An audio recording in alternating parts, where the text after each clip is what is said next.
Hey guys, it's Mr. B here again. So I've got an Infinity here today, and one of the problems that it has is that when you rev up the engine, especially on cold startup, is what the customer said or owner of the vehicle said, it has a bit of a rattle. Okay, you can kind of hear it.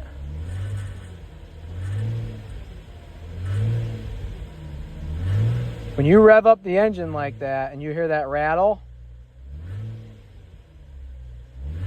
that's a loose heat shield. And I'm going to show you guys where it's coming from. Alright, so when you rev it up, this heat shield's rattling around. Go ahead. Do it again. Again. Alright, do it again. Now there's no noise.